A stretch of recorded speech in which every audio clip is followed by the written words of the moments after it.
السلام عليكم ورحمة الله وبركاته. دمان أصحابت ميل كستا جوجتان waxaan idin leeyahay markale assalaamu calaykum waraxmatullaahi wabarakaatu. Marka xiga waxaan filayaa in dalkeena uu xaalad khatar ah uu ku sugan yahay, isla markaana u baahan yahay in wax badan la iska weydiiyo, gaar ahaan magaalada Muqdisho. anigu maanta waxaan qabaa su-aalo, laakiin ma badinayo inaan wax badan inaan ka iraado marab, laakiin su-aalo ayaan qabaa. su-aalahaas waxaa ka mid ah asxaabta soo dhawaada oo idin jeedaa. waxa waaye mobilkan kaga jira live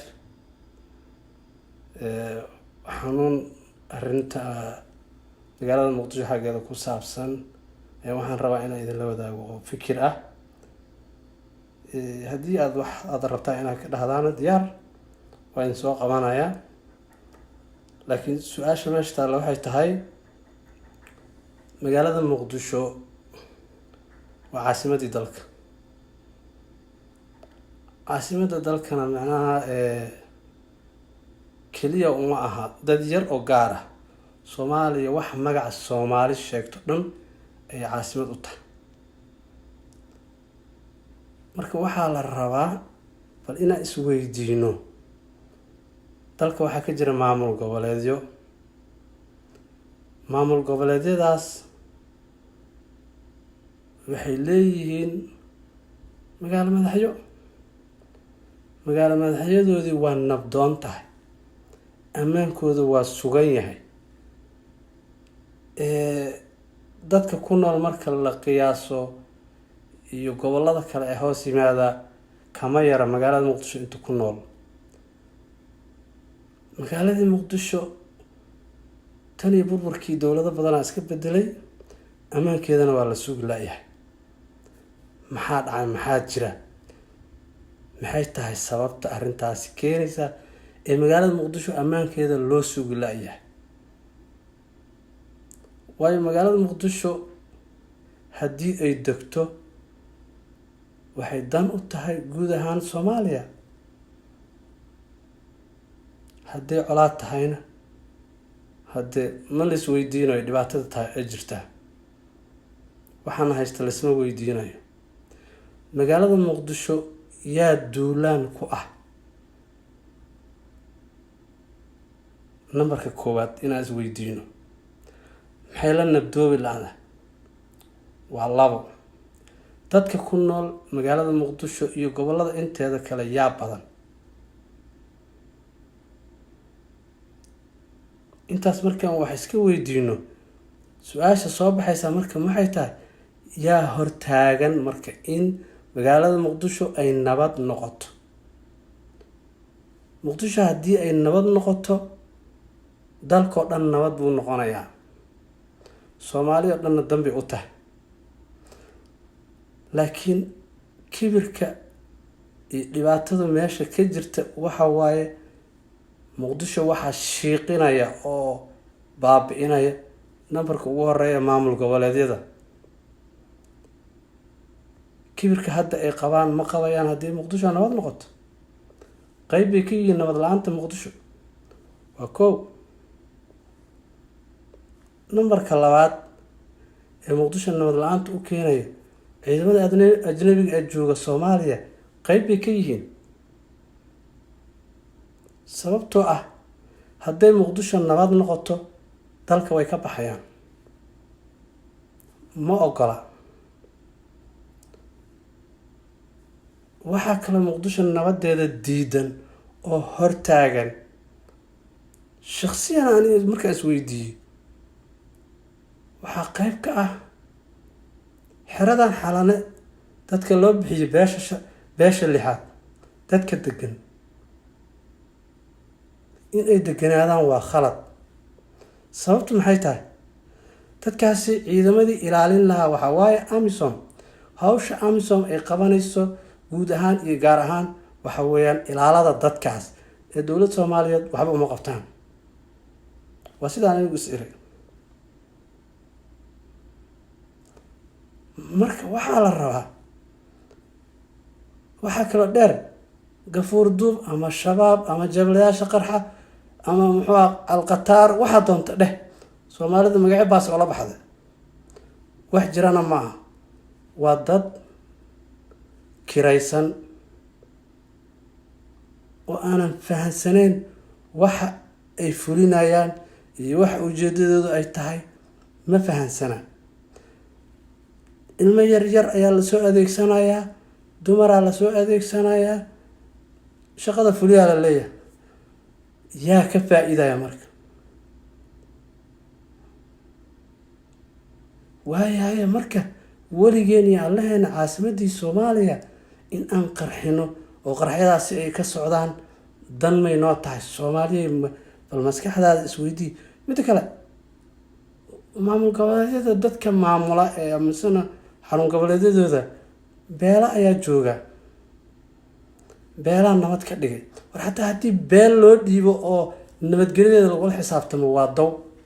in la dhiso lama rabo magaalada Muqdisho beel ahaan in loo dhiso oo nabadgelyadeeda lagula xisaabtamo lama rabo. dowladiina waa ku kala tagnay, Soomaali ahaan ugu kala tagnay, Soomaali ahaan ugu kala tagnay oo dowladnimo inaan dib u dhisano ma rabno. Muqdishona maalin kasta way gubanaysaa. haddaba taas caqli ma tahay? waayahay yaa waaya kan Hodan Axmed, Garaad Fayta, Garaad soo dhawow, Hodan soo dhawow, Farxaan soo dhawow, Hodan Axmed soo dhawaada. marka waxaan rabaa walaalayaalow,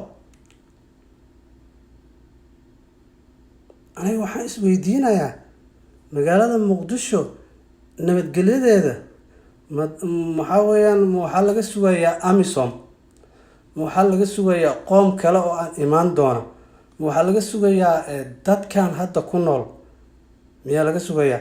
mid kale, gudoomiye degmo, gudoomiye gobol, saraakiil ciidamo, muxuu ahaa saldhigyo, wax dhan waa la sameeyey, intaba way joogaan. haddana markaa fiirisid qaabkay u shaqeynayaan waa daaleen.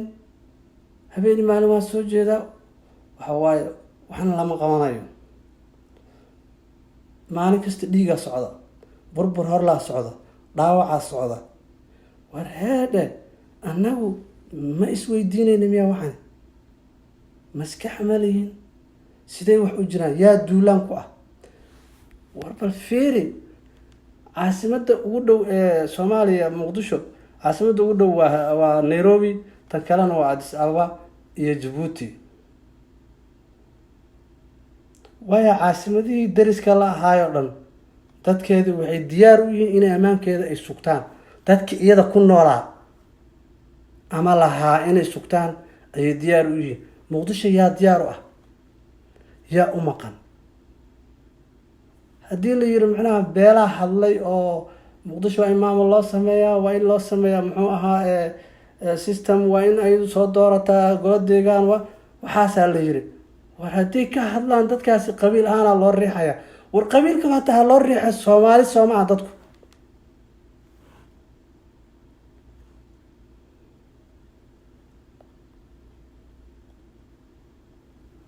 qabiilku Soomaali maaha.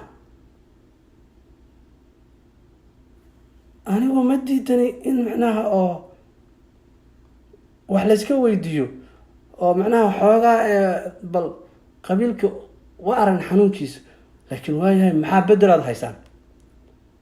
Muqdisho way gubanaysaa.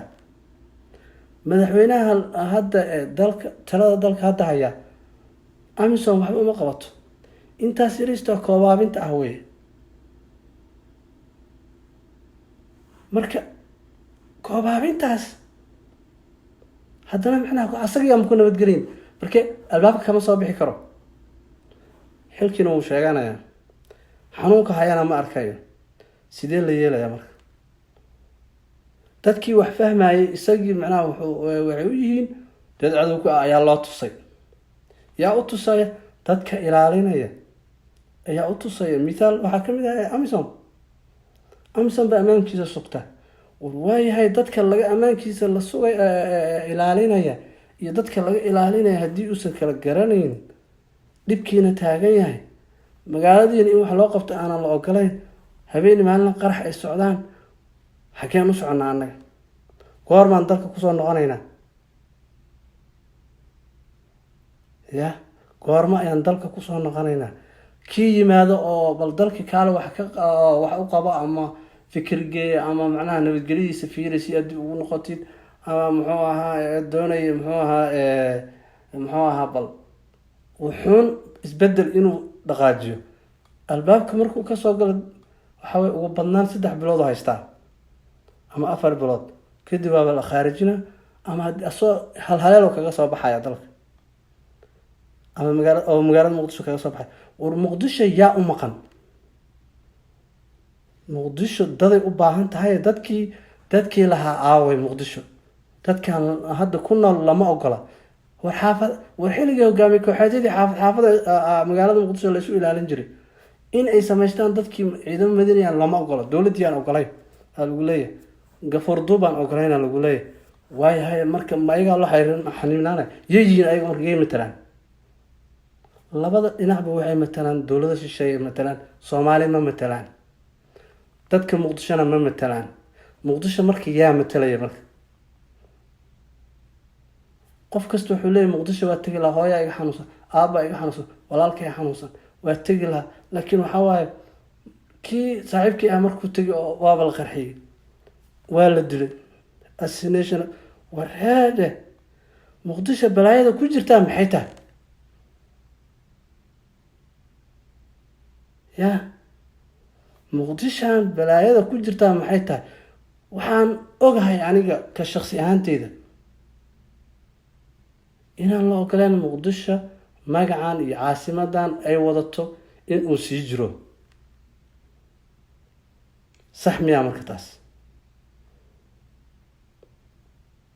calaa xaal inta aanan macnaha aan mashruuc kale aan usii gelin, yaa arrintaasi dood ka qaba oo ka hadlaya. qofkii arrintaasi dood ka qaba gacantaa soo taagto.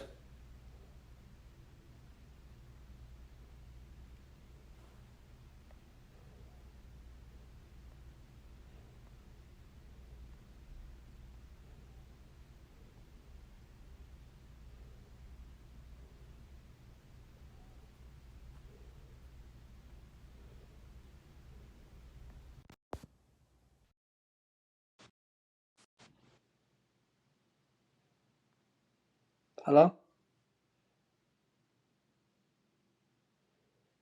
waa ku soo qabta.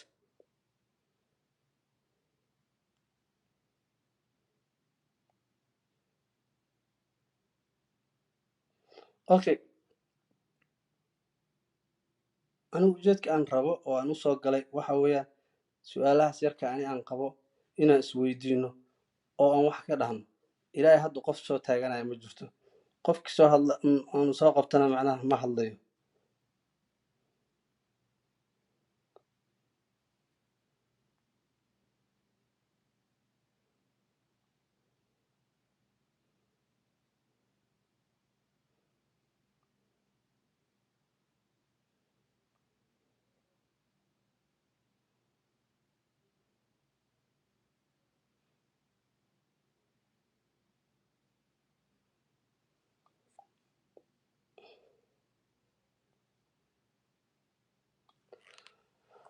okay, walaalahayow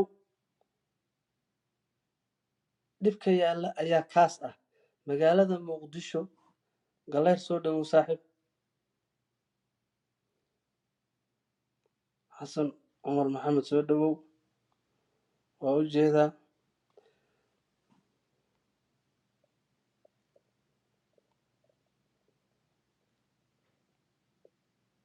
okay, qabanaysa walaalayaal. marka calaa xaal iyaanan warka sii badinin, waxaan rabaa magaaladan muqdisho yaa u maqan oo nabadgelyadeedii iyo securitygeedii iyo dadnimadeedii iyo haybadeeda soo celinayo. magaalada muqdisho haddii ay dhisanto oo ay nabad noqoto waxa waaye soomaaliya inteeda kale ayadaa ku filan.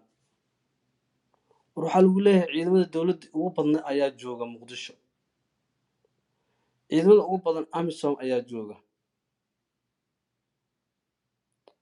dhammaan dowladdii wasiiradii xildhibaanadii iyo wixii oo dhan way ku nool yihiin. haddana magaalada muqdisho 24 saac waxaa ka soo socda wax ama laga soo sheegayaa wax maskaxda bini aadamka ka weyn. war maxaa noo diiday in aan garanno magaalada muqdisho in aan nabadayno? soomaaliyay muqdisho keliya miyaan nabadayn weyne misena xanuunka yaanan dhex gelin arrintaas. haddii qabiil ahaan in loo qaybsado aad rabtaan magaalada muqdisho, muqdisho qabiil ma noqon karto in loo qaybsado, lagamana yaabo in qabiil ahaan loo qaybsado.